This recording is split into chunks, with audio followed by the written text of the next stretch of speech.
आज काय बनवायचं? पनीर मसाला. सर्वांना श्री स्वामी समर्थ. सर्वांचं घर किचन अँड रेसिपीज या चॅनलवर खूप खूप स्वागत आहे. तर आज आपण बनवत आहोत पनीर मसाला. तर अगदी सोपी रेसिपी आहे, झटपट होणारी.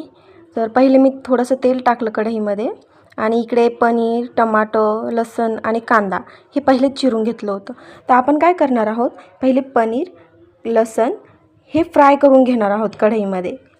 छान जोपर्यंत लसणाला असा छान कलर येत नाही तोपर्यंत ब्राऊन नंतर टमाटर टाकून परत त्याला टमाटर ते फ्राय होईपर्यंत इकडे मी एका पातेल्यामध्ये पाणी टाकलं आहे. त्याच्यामध्ये थोडीशी हळद टाकून मी पनीर त्याच्यामध्ये बॉईल करून घेणार आहे. कारण जे पनीर फ्रीजमध्ये ठेवलेलं असतं ना, तर त्याला असं थंडावा येतो आणि मग नंतर ते भाजीत टाकल्यावर तुटण्याची शक्यता असते. तर त्याला एक कोटिंग यावी छान म्हणून. तर इकडे आपला मसालाही भाजून झालेला आहे. आता तो मी मिक्सरमधून काढून घेतला. तोपर्यंत इकडे पनीर बॉईल होत आहे. पनीर बॉईल करून झालेत. आता मी त्यांना छान फ्राय केलं आहे बाइंडिंग येण्यासाठी. इथे एक वाटी दूध घेतलं आहे मी. त्याच्यामध्ये हा सुहाना पनीर मटर मसाला मिक्स केला आहे आणि त्याला मिक्स करून मी हे भाजीमध्ये तळणार आहे, जेणेकरून ग्रेव्ही घट्ट होईल. आता थोडंसं कढईमध्ये तेल, जे आपण पनीर तळलं तेच तेल, त्याच्यात थोडंसं जिरं टाकलं आणि आता त्याच्यामध्ये ही जी आपण प्युरी केली होती टोमॅटोची, कांद्याची, ती प्युरी मी छान जोपर्यंत ती प्युरी कलर सोडणार नाही तोपर्यंत टाकायची आहे.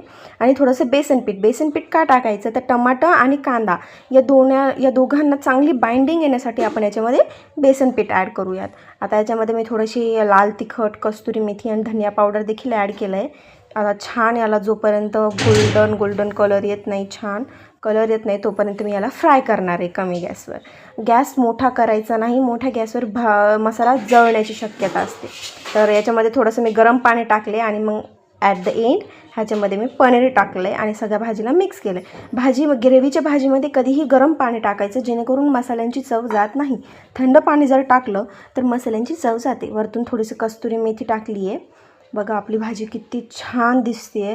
तर चला आता छान सर्व करूया. त्याला तुम्ही तंदूरसोबत म्हणा, पोळीसोबत देखील छान खाऊ शकता. याच्यावर थोडंसं पनीर किसून टाकलं आहे मी, याने अजून छान त्याला टेस्ट येते. तर चला बघूयात. रिस्पॉन्स येतो ते तर धनूला दिलं आहे खायला. आता बघू तो काय याच्यावर रिस्पॉन्स करतो खाल्ल्यावर. कसं झालं आहे, कसं झालं आहे? यम्मी झालं आहे.